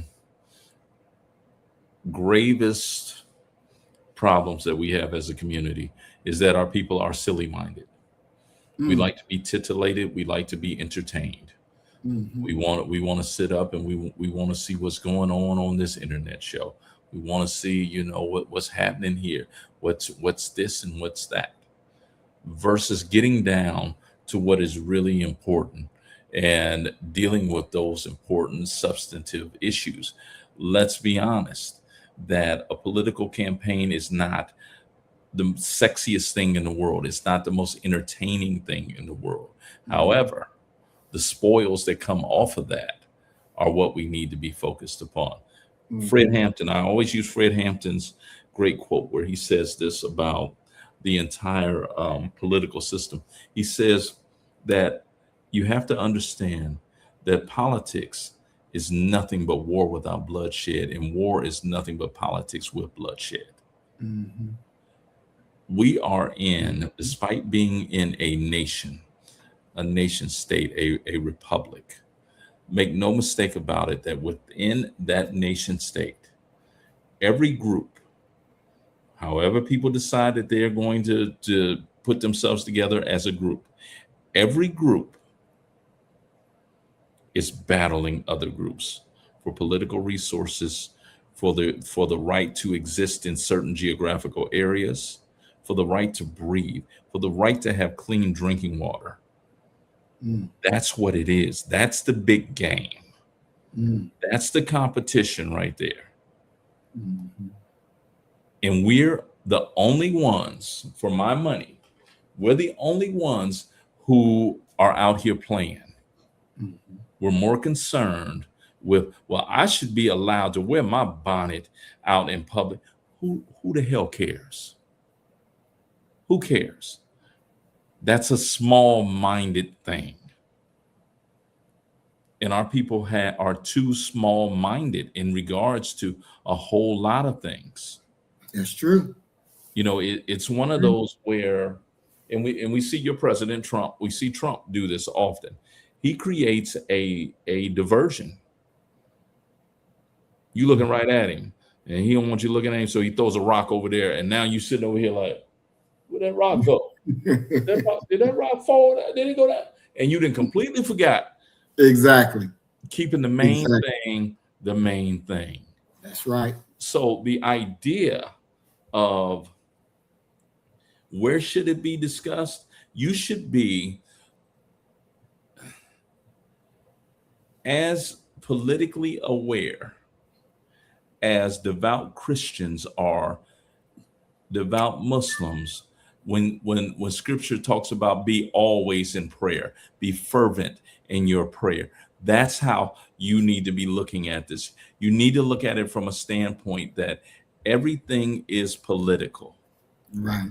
From where you send your children to buy their shoes and their clothes, to the school that they go to where you buy your fried chicken because you didn't feel like cooking that night. It's all political. All of it. And until you get that in your mind, until you understand that the privilege to go, I don't care if you're K through 12, I don't care if you're 13 through 16, as far as the educational level, to have the opportunity to go and study and to learn to do something positive in this world is an opportunity that should not be missed. Other people are not missing it. Our children are. That's a problem. So where should it be taught? It should be taught everywhere, constantly, without a doubt. Definitely. Let's pick back up. Maynard Jackson came at a time that we were going from just protest to political power.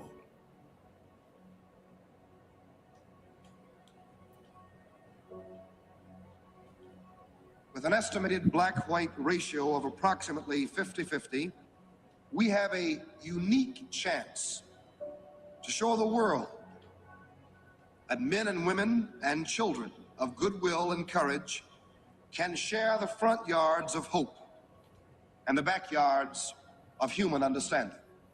He forced us to live together as brothers, or we could have perished together as fools.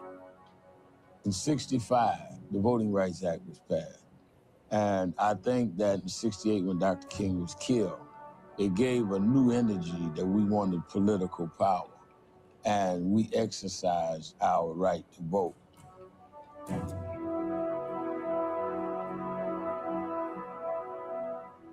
Today's victory, and it is a victory. He was the conductor of the political symphony of Atlanta, Georgia. Maynard was never a politician. He was a statesman. He became a statesman because he evaluated his service not based on the elections he'd won, but the people he'd helped. Always clean, always immaculate, always mayoral, always regal, always appropriate. Maynard Jackson was the Moses of his time. He was a hard man to please. He's not Jesus. The water's not going to part. He's going to make some mistakes. This was Maynard Jackson. A few months ago, its citizens elected a man they thought could best do the job as mayor of Atlanta. I will be governed He was born to be great. by what is my conviction, He was taught to be great. that I will uphold and support. He's the city's first black mayor. His name is Maynard Jackson. So help me God. Congratulations, Mr. Mayor. The space of time when life combines to create legacy.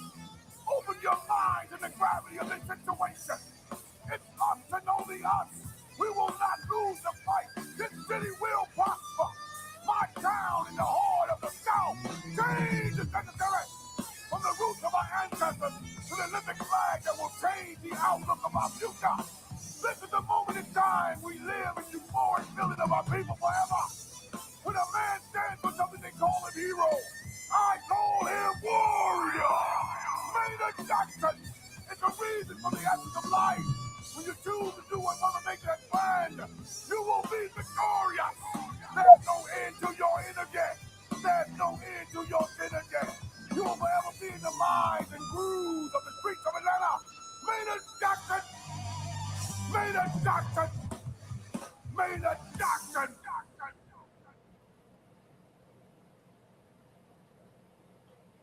We are the city that refuses to be diverted from the positive path that stretches clearly before us. Atlanta has had 5 African-American mayors, starting with Maynard Jackson. Maynard served for 12 years, and in those 12 years really set a foundation for the political opportunities for other African-Americans and women and people of color. So he really had this strong sense that we had an obligation. Whom much is given, much is required. Maynard lived that and knew that.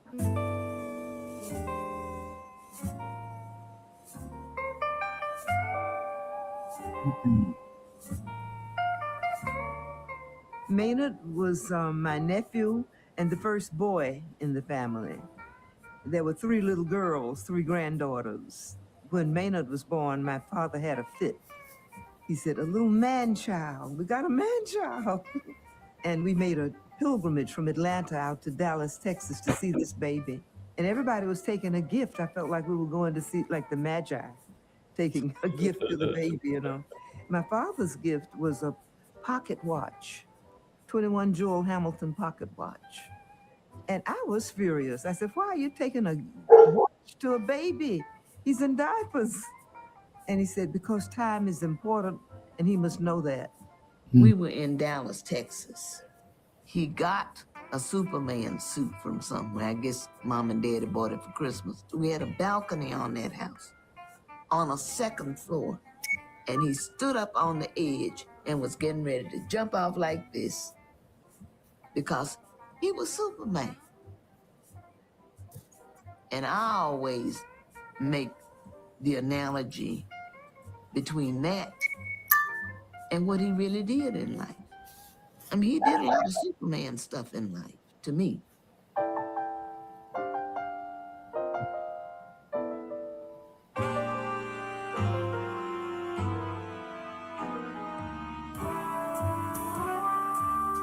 I first met the Jackson family in 1945. They came to Atlanta from Dallas, Texas. It was Reverend Jackson and his wife, Irene Dobbs Jackson. And he came to Atlanta to become the 3rd pastor at Friendship Baptist Church. And she became a part of the staff at Spelman College, his wife, Irene. She was fluent in French and she was a musician. They brought to Atlanta with them 5 children. At that time, Sandra was 13, Jono was 9, Maynard was 7, Carol Ann was 4, and Connie was 1.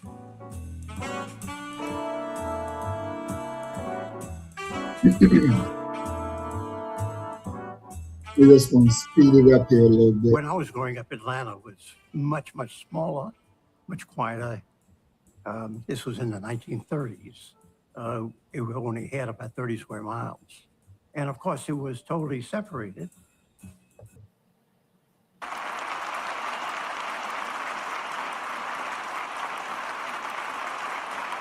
He finally realized that this was it. He was now the mayor of the city of Atlanta.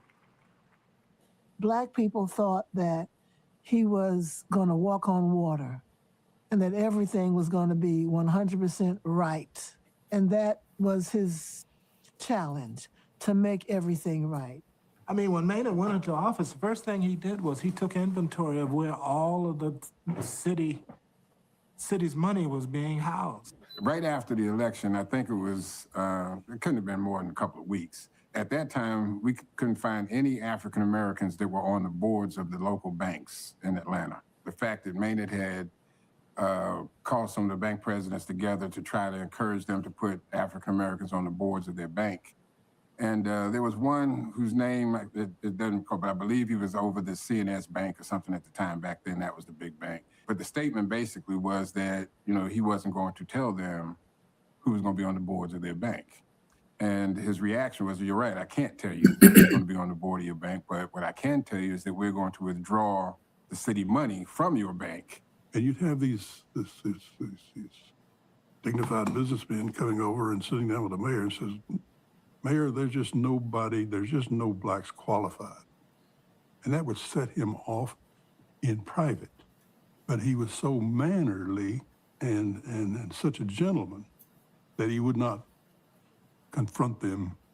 But once they left the room, you know, you'd hear what he really felt. Chairman of one of the banks called him and said, you know, Maynard, okay, we see what you're saying.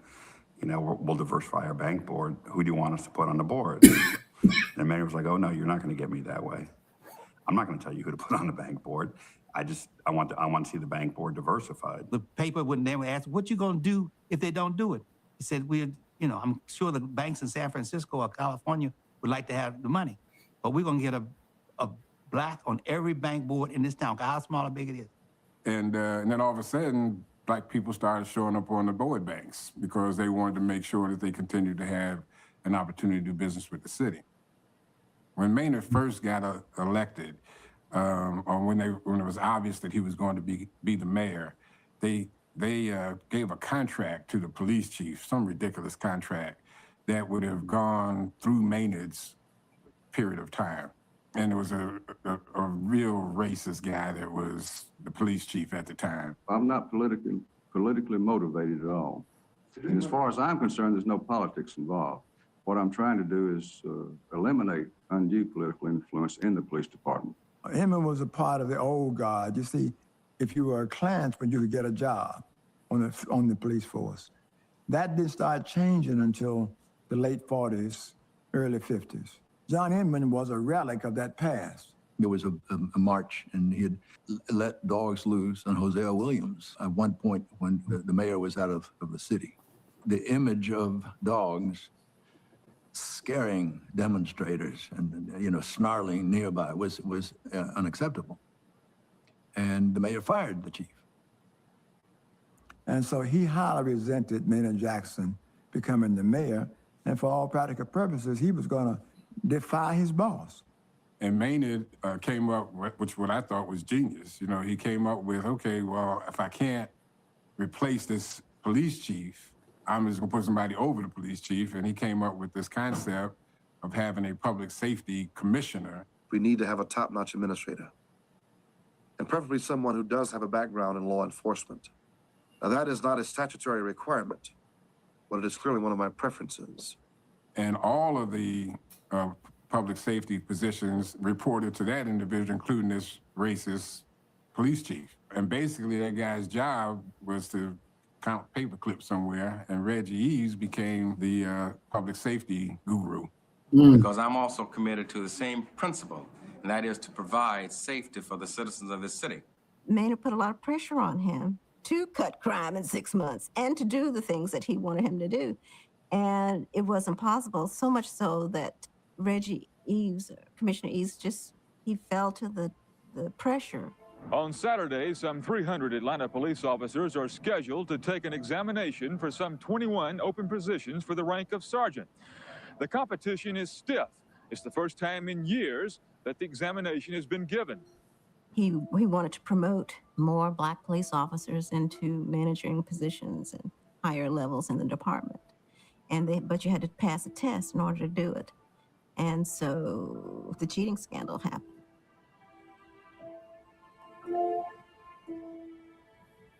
I'm calling today on Public Safety Commissioner Reginald Eves to submit his resignation to the mayor immediately. Only then can we seek an end to the continued public turmoil that has resulted in a shattering of confidence in the police operations of our city. The incident with Reggie Eves about the cheating scandal in the police department was probably one of the most difficult. What White Fowler did. to issue a statement which this afternoon resulted in polarizing the city. That Maynard had to deal with. Whitefowler told me he was going to call for Reginald Eves' resignation. I asked him not to. He said, I got to do it, got adamant about it. And yet he had the absolute temerity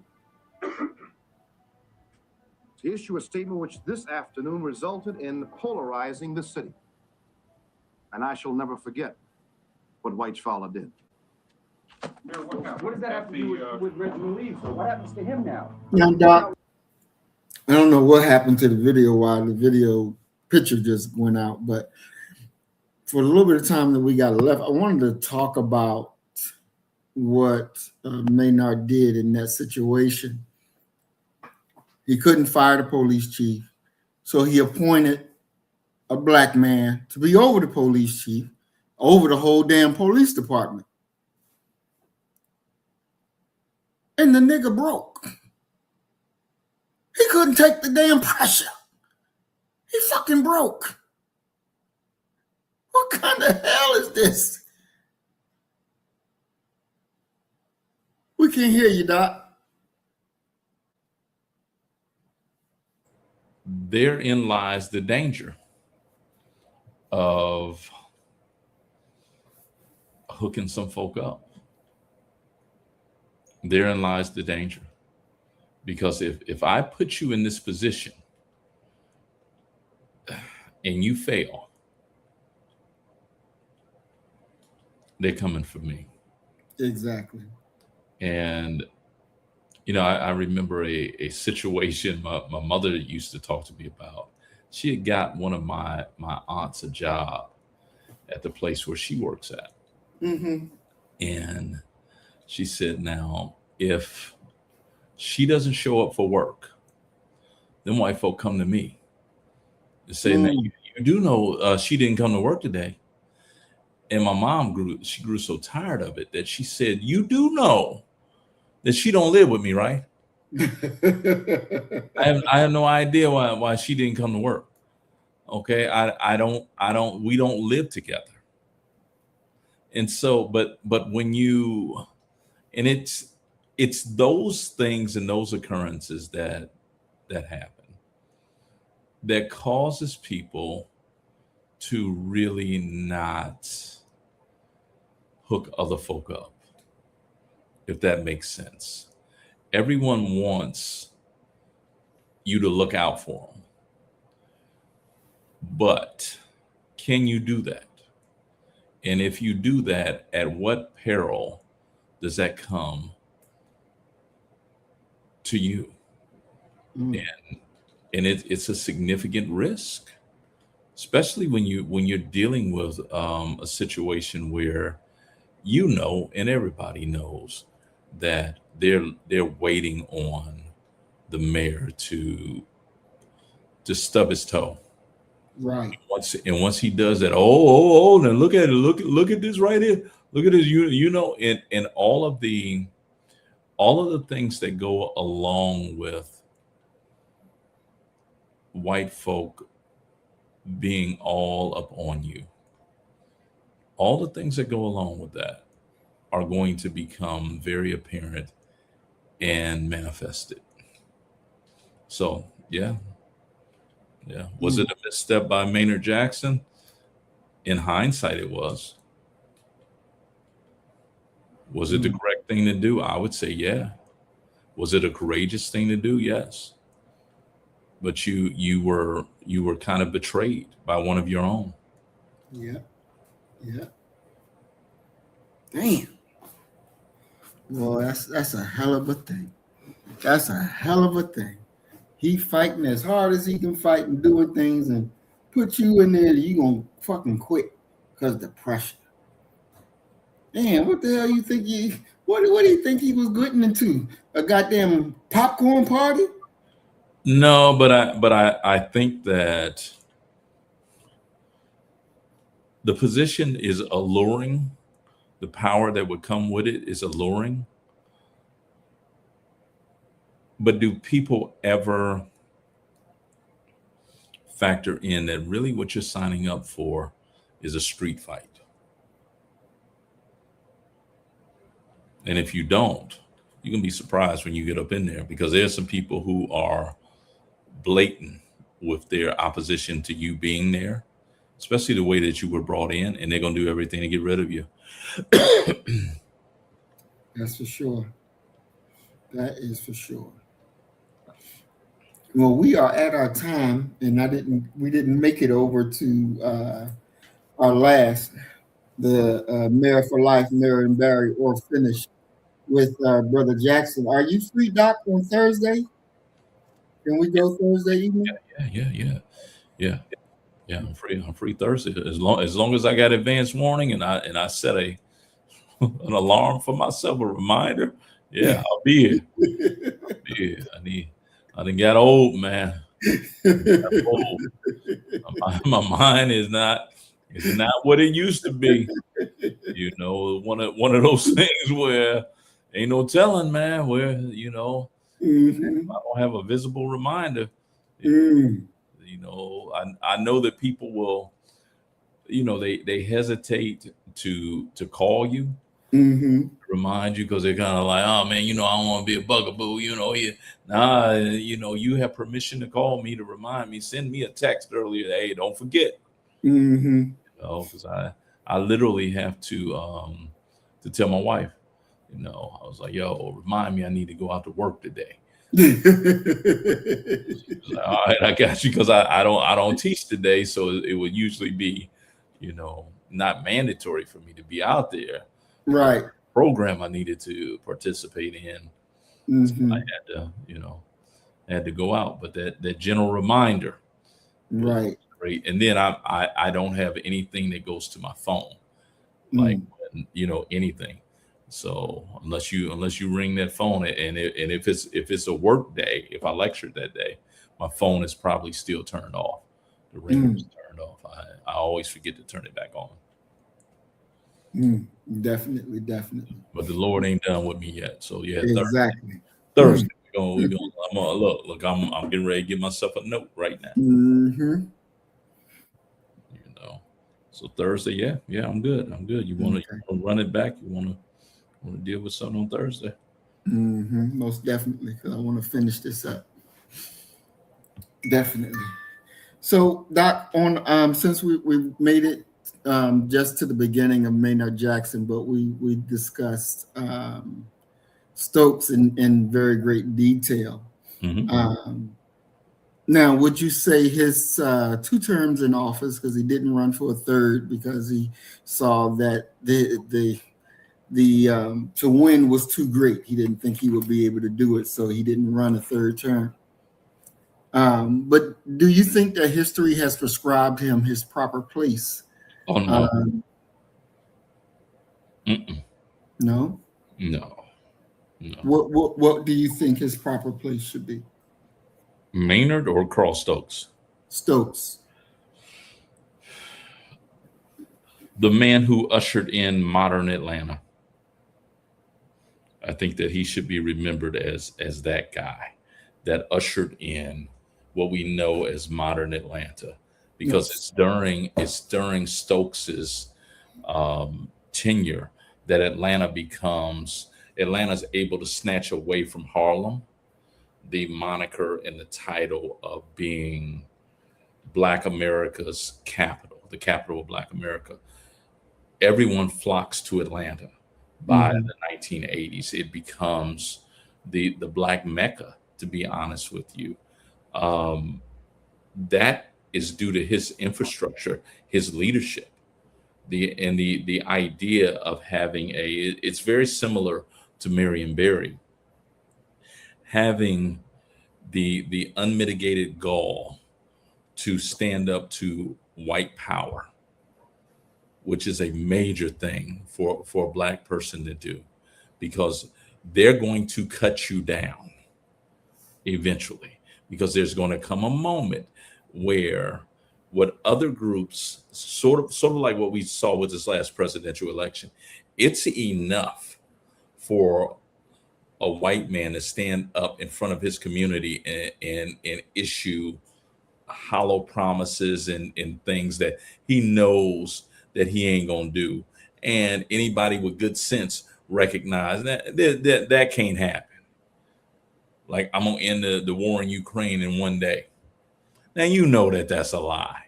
But white solidarity, the intellectual part of that, the addiction to whiteness, causes them to get something way above and beyond the benefit of the doubt. Black folk in general, especially Black politicians, are not going to receive that ever. Okay. And by the end of the first term, that Black winking the nod, yeah, I voted for that brother, that's gone. Because now they're evaluating you upon, were you able to fight back, reverse, destroy centuries of white supremacy in this nation that has been negatively affecting my household and me.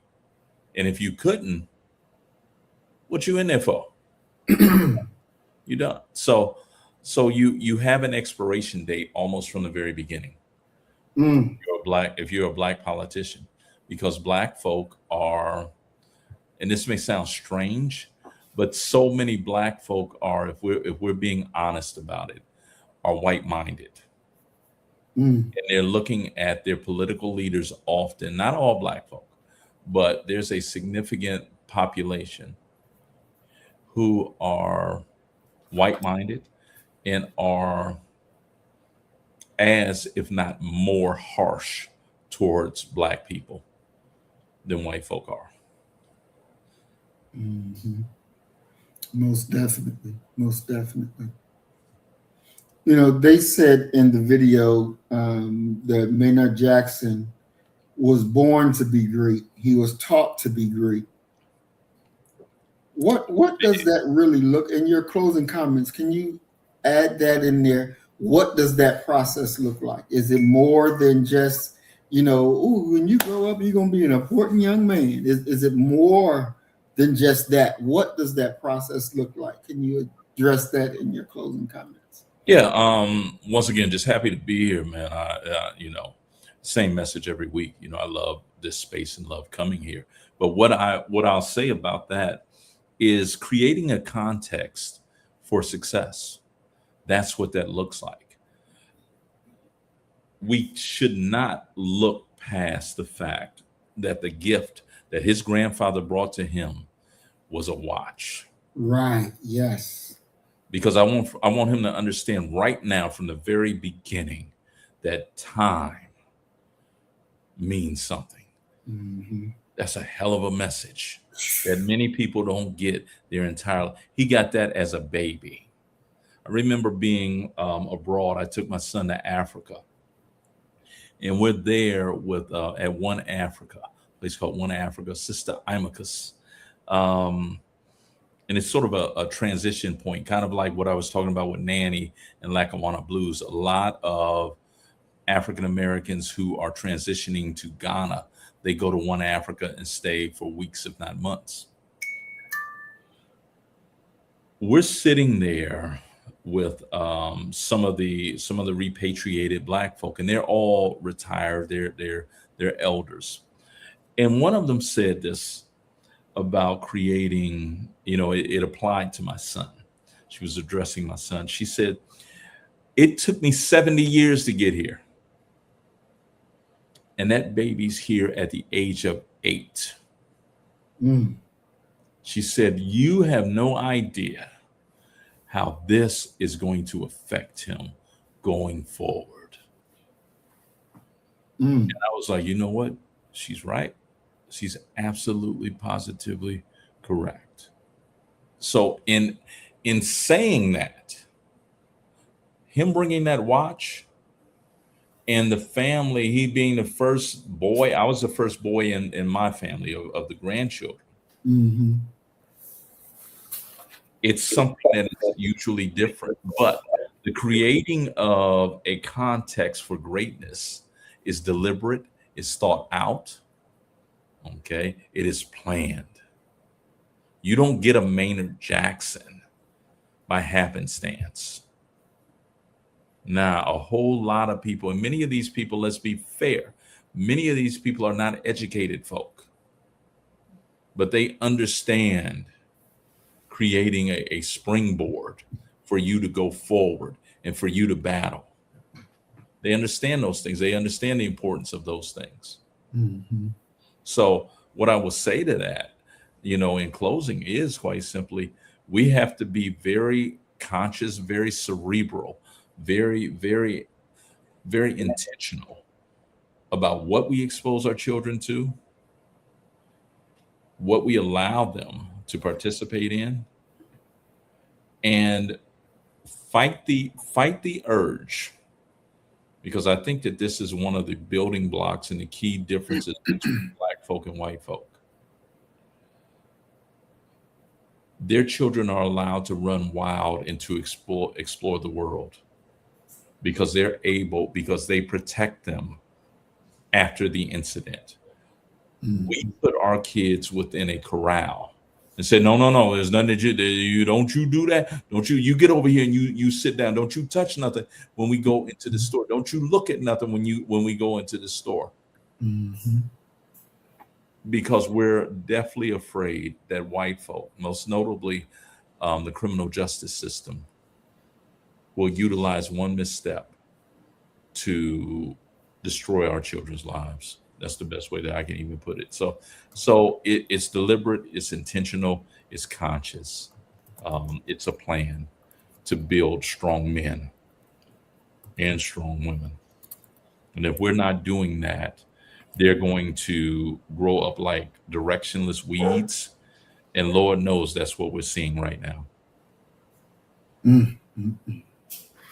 Wow. Excellent. Well, I want to thank everybody for coming out. I want to thank Twin Pyramid for showing up. Christina Williams, thank you for showing up. Brother Willie, thank you for showing up. And let's see, did I leave anybody else? No. And all of those that are watching that didn't post a comment, we want to thank you all for showing up as well. We ask you all to like, share, and spread the word out, and follow us again and come join us back here Thursday, 7 o'clock Eastern, 6 o'clock Central. And we'll be dealing with part 2 of the Math of Liberation, dealing with Stokes, Barry, and Jackson, the architects of Black power. And one I want to real quick, Doc, because I'm one that don't like to shout Black power, Black power. I don't believe in that bullshit.